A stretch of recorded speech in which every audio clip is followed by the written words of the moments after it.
transmisi. Dan putaran pada kruk as berasal dari gerakan naik turun piston. Piston digerakkan oleh ledakan yang dihasilkan dari campuran bahan bakar dan udara yang dipicu pada timing yang tepat.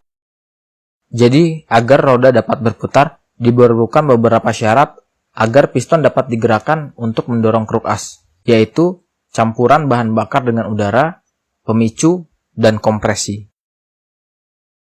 Proses masuknya udara pada kendaraan umumnya memanfaatkan gerakan piston untuk dapat masuk ke ruang bakar. Ruang bakar yang kosong akan terisi udara jika piston bergerak dari titik mati atas ke titik mati bawah dengan kondisi klep hisap terbuka. Udara akan mengalir dari atmosfer ke ruang bakar yang tekanannya lebih rendah. Pada mesin bensin, udara dapat dicampur dengan bahan bakar sebelum masuk ke ruang bakar atau langsung di ruang bakar. Pada mesin diesel, bahan bakar akan dicampur langsung ke ruang bakar dengan menggunakan injektor.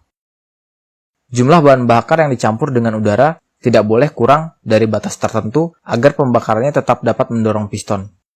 Dan juga tidak boleh melebihi batas stoikiometriknya, karena membuat bahan bakar terbuang percuma tanpa mengalami pembakaran. Stoikiometri adalah hubungan kuantitatif antara bahan-bahan kimia yang bereaksi dengan hasil akhirnya.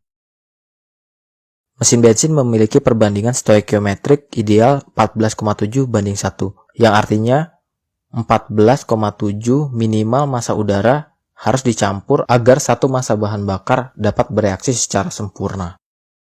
Pengaturan campuran ini dilakukan oleh ECU dengan mempertimbangkan berbagai faktor. Atau pada mesin karburator, pengaturannya dilakukan secara manual. Lalu, agar dapat terjadi ledakan, diperlukan kompresi pada campuran udara dan bahan bakar. Jika tidak ada kompresi, yang terjadi hanya pembakaran tanpa tekanan. Pembakaran tersebut tidak akan mampu mendorong piston ke titik mati bawah. Rasio kompresi mesin bensin berkisar antara 1:8 hingga 1:14. Dan yang terakhir adalah pemicu. Dalam mesin bensin, pemicu berupa lompatan listrik bertegangan tinggi pada busi. Listrik ini berasal dari gerakan magnet yang menginduksi gulungan kabel. Pada mobil disebut alternator, sedangkan pada sepeda motor disebut spool. Namun keduanya memiliki prinsip kerja yang sama meskipun bentuknya terlihat berbeda. Percikan ini harus terjadi pada saat yang tepat agar terbentuk ledakan. Sebelum listrik masuk ke busi, listrik tersebut terlebih dahulu ditimbun di kapasitor yang berada pada ECU atau CDI. Lalu ECU akan melepaskan listrik tersebut jika posisi piston sudah berada tepat sebelum langkah pembakaran. Posisi piston tersebut dipantau melalui sebuah benjolan pada magnet. Benjolan tersebut akan memicu sinyal jika berhadapan dengan pulser. Sinyal tersebut akan dikirim ke CDI untuk melepaskan timbunan listrik menuju koil untuk dilipat gandakan tegangannya sebelum masuk ke busi. Atau jika menggunakan ECU, input sinyal akan digunakan untuk mempertimbangkan sudut pengapian yang paling tepat berdasarkan berbagai macam kondisi. Selanjutnya akan terjadi ledakan yang mendorong piston ke titik mati bawah. Gerakan hasil ledakan ini akan disimpan sebagian pada komponen-komponen yang berfungsi sebagai massa flywheel. Gerakan ini disimpan dalam bentuk momentum untuk menggerakkan kembali piston ketika melakukan langkah buang, hisap, dan tekan.